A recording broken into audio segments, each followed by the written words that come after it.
Maharashtra news nation TV, जनतेच्या विश्वासाचं news network. Beed जिल्हा नियोजन समितीची बैठक अत्यंत सकारात्मक झाली, खेळीमेळीची झालेली आहे। आदरणीय अजितदादांनी बीड जिल्ह्याच्या सर्वांगीण विकासासाठी जे स्वप्न पाहिलं होतं त्या विकास दृष्टीला पुढे नेण्याचा आमचा सगळ्यांचाच निर्धार झालेला आहे। आदरणीय अजितदादांनी जिल्हा नियोजन समितीच्या माध्यमातून, निधीच्या माध्यमातून अनेक महत्त्वाकांक्षी विकास कामांना चालना दिलेली आपल्या सगळ्यांना माहिती आहे। त्यापैकी अनेक कामं आज प्रगतीपथावर आहेत। उर्वरित कामं सुद्धा गुणवत्तापूर्वक आणि कालबद्ध पद्धतीनं पूर्ण करण्याच्या सूचना आज मी प्रशासनाला दिलेल्या आहेत।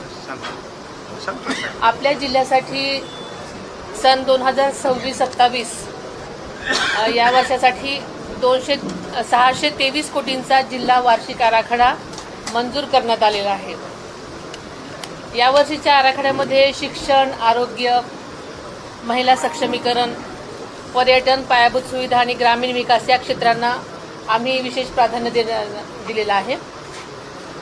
आणि विकास कामं करताना दादांच्या म्हणण्यानुसार त्याचा दर्जा, त्याची पारदर्शकता आणि आर्थिक शिस्त यावर भर देण्याच्या सूचना आम्ही प्रशासनाला दिलेल्या आहेत।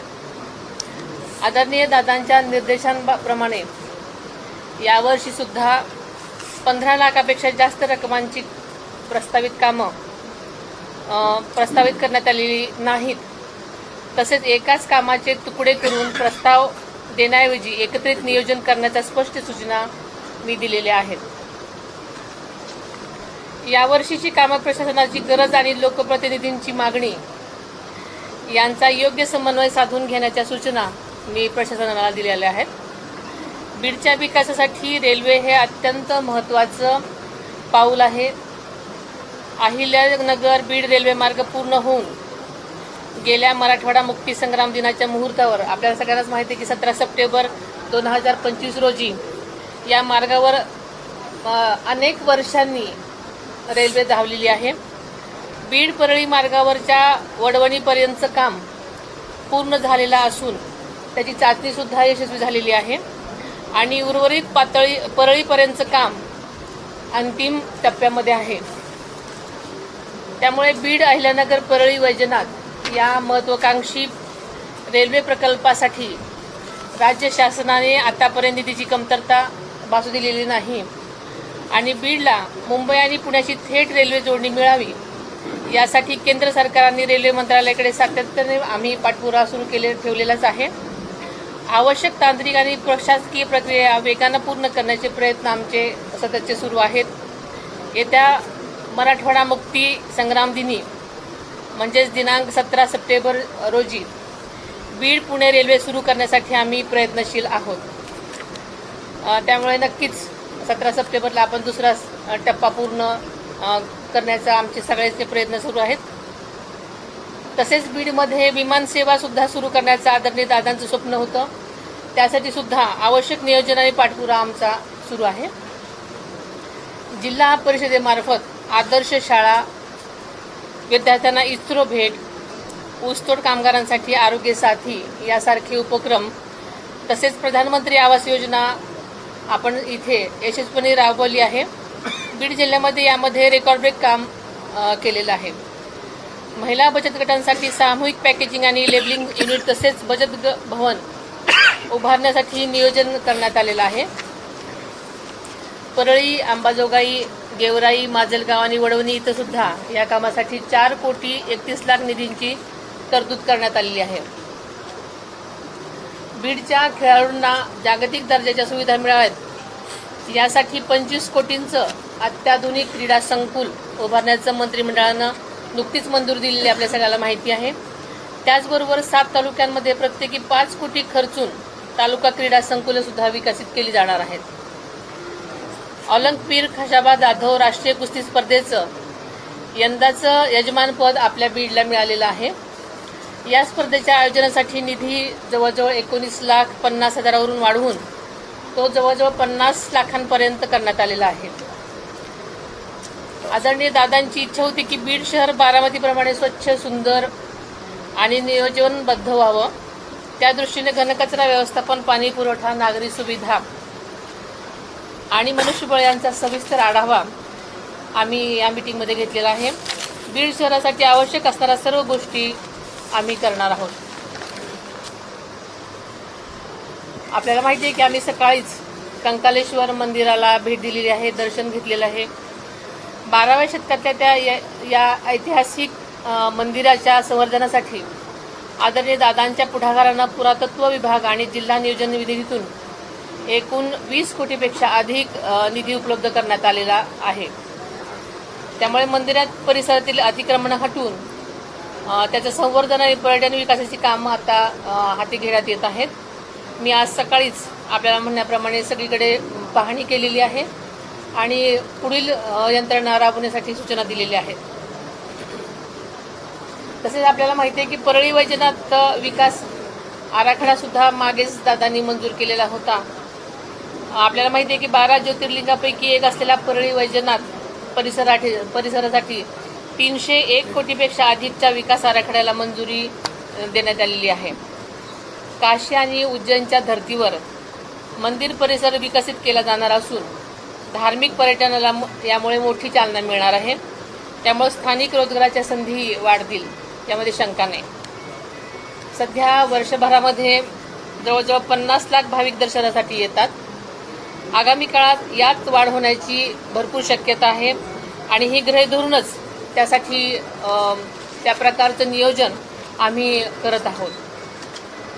आपल्याला माहिती आहे की अंबाजोगाई येथील स्वामी रामानंद तीर्थ महाविद्यालय आणि ग्रामीण रुग्णालयाच्या विस्तारासाठी 1106 कोटींचा आराखडा तयार करण्यात आलेला आहे. बीड जिल्हा रुग्णालयाचं 360 खाटांचं आधुनिक रुग्णालयामध्ये रूपांतर करण्यात येणार आहे. त्यासाठी विशेष आराखडा तयार करण्यात आला आहे. मी सकाळीच त्या ठिकाणी भेट दिली आहे. CSR फंडातून सुद्धा एका अत्याधुनिक कार्डियाक ॲम्ब्युलन्सचं लोकार्पण सुद्धा आज करण्यात आलं. त्याचबरोबर बीडमध्ये 4.25 हेक्टर जागेवर नर्सिंग महाविद्यालय आणि वसतिगृहाची उभारणी करण्यात येणार आहे. आज सकाळीच बीडकरांच्या सेवेसाठी जिल्हाधिकारी कार्यालयामध्ये उपमुख्यमंत्री वैद्यकीय सहायता कक्षाचं उद्घाटनही करण्यात आलं. त्यामुळे इथल्या प्रत्येक रुग्णाला तातडीची मदत मिळण्यास नक्कीच मदत होणार आहे आणि त्यांना दर्जेदार वैद्यकीय सेवा उपलब्ध करण्यासाठी प्रयत्न होणार आहेत. तसेच पुण्यश्लोक अहिल्यादेवी शेतकरी कर्जमुक्ती योजनेच्या पहिल्या टप्प्यामध्ये आपल्या बीड जिल्ह्यातल्या 99,631 शेतकऱ्यांना सुमारे 712 कोटी कर्जमुक्ती देण्यात येत आहे आणि पुढच्या टप्प्यामध्ये जिल्ह्यातल्या आणखी पात्र लाभार्थी शेतकऱ्यांना या योजनेचा लाभ होईल. त्यामध्ये एकही पात्र शेतकरी वंचित राहणार नाही याची आम्हाला खात्री आहे. KYC, आधार प्रमाणीकरण आणि पोर्टलवरील तांत्रिक अडचणी तातडीने दूर करण्याचे स्पष्ट निर्देश प्रशासनाला दिलेले आहेत. बीडचा विकास हा केवळ भाषणांचा आणि घोषणांचा विषय नाही, तर प्रत्यक्ष कृतीतून विकास घडवून आणण्याचा आमचा संकल्प आहे. आपल्याला माहिती आहे की दादांनी बीडचं पालकमंत्री पद हे स्वतःहून स्वीकारलेलं होतं, स्वतःहून मागून घेतलेलं होतं आणि मला याची जाणीव आहे. मी बीडची पालकमंत्री झाले म्हणजे फक्त मंत्रिपदासाठी नाही, तर ती जबाबदारी आणि हे स्पष्ट मला त्याच्या जबाबदारीची जाणीव आहे आणि त्यामुळे हे मी स्वीकारलेलं आहे. मी मराठवाड्याची कन्या आहे, त्यामुळे बीड जिल्ह्याच्या मातीशी आणि इथल्या माणसांशी माझं तसं भावनिक नातं आहे.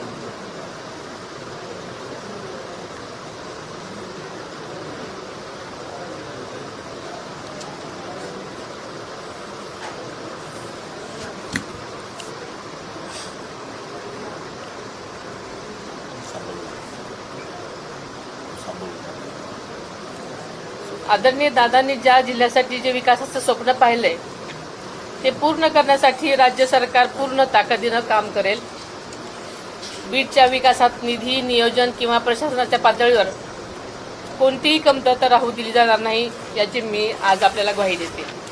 धन्यवाद. प्लीज प्लीज काही तुम्ही अगदी 7 वाजता कामाला सुरुवात केली, ज्या पद्धतीने दादांनी कामाला सुरुवात करायची, पुन्हा एकदा बीडकरांना ते सकाळी काम करण्याचं ते आजपर्यंत केल्याचे तुम्ही पाहायला मिळालं. मात्र मागच्या काही कालावधीमध्ये जे विकास काम आहे त्याला कुठेतरी वेगाने जी गती मिळालेली होती पण थांबलेली पाहायला मिळाली. आता पुन्हा एकदा या सर्व कामांना गती मिळेल का आणि बीडची बारामती होईल का? बीडची बारामती सारखं बीड होईल असं. हा तेच. खरं तर या मीटिंगसाठी विलंब झालेला होता, पण त्याला काहीतरी कारणं होती. पण माझा संपर्क प्रशासनाशी कायमच होता, कारण मला याची जाणीव होती की रोज चाललेल्या गोष्टी घटना यासाठी ही माझी जबाबदारी आहे आणि मी प्रशासनाच्या प्रत्येक गोष्टीसाठी संपर्कात होते. माझ्या मुंबईलाही बीड जिल्ह्याच्या संबंधित अनेक मीटिंग झालेल्या आहेत, त्यामुळे फक्त मी प्रत्यक्ष इथे नव्हते, पण मी माझा संपर्क रोजचा सगळ्या प्रशासकीय अधिकाऱ्यांशी होता.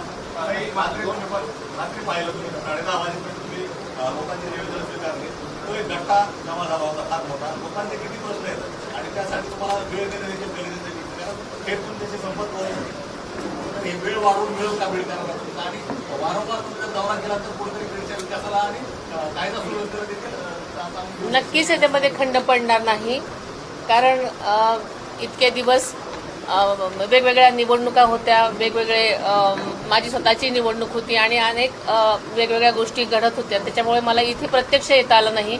पण मी DPDCची मीटिंग पहिली ऑनलाईन घेतलेली होती, त्याच्यामुळे तिथेही खंड पडलेला नाही आणि रोज मी प्रशासनाशी कनेक्टेड असते, त्यामुळे अनेक प्रश्नांवरती ज्या काही गोष्टींचा मला आढावा घ्यायचा असतो किंवा मला काही आदेश द्यायचे असतात, सूचना द्यायच्या असतात, ते मी देत आहे. काही 2025 मध्ये अतिवृष्टी झालेली होती, खूप मोठ्या प्रमाणात नुकसान देखील झालं होतं, मात्र पीक विमा त्यावेळेस मिळाला नाही आणि अतिवृष्टीमध्ये पूल वाहून गेलेले आहेत. अद्यापही जशा तसे आहेत. दादांनी पाहणी केली होती, पाहणी केलेले पूर्ण दुरुस्त होतील अशी अपेक्षा होती, मात्र अद्यापर्यंत दुरुस्त झाली नाही. लोकांची अडचण तशीच आहे. काल आणि आज आमची या सगळ्याच विषयांवरती बैठका झालेल्या आहेत. अनेक मागच्या गोष्टींचा आढावा घेण्यात आलेला आहे आणि संबंधित अधिकाऱ्यांना त्या प्रकारच्या सूचना कामं पूर्ण करण्यासाठी देण्यात आलेल्या आहेत. कारण माझ्याबरोबर सगळेच लोकप्रतिनिधी होते, त्यांनी तुम्ही सांगितलेल्या गोष्टी सांगितलेल्या आहेत, त्यामुळे सगळ्यांनीच ज्या ज्या काही गोष्टी सांगितलेल्या आहेत, जी काही कामं प्रलंबित होती त्या पूर्ण करण्यासाठी मी सूचना दिलेल्या आहेत. पीक विमा मिळाला नाही. हां, पीक विम्याचा प्रश्न सुटला नाही. तर त्यासंबंधी सुद्धा आमची काल चर्चा झाली आणि पुढील कारवाई करण्यासाठी मी तशा सूचना दिलेल्या आहेत. कायदा सुव्यवस्थेचा प्रश्न आहे. बस सुरेश. कायदा सुव्यवस्थेचा प्रश्न आहे. सुरेश आभार. कार्यालयामध्ये मारहाण करतो. पुस्तक घेऊन आपल्याला शुभेच्छा देण्यात येत आहे.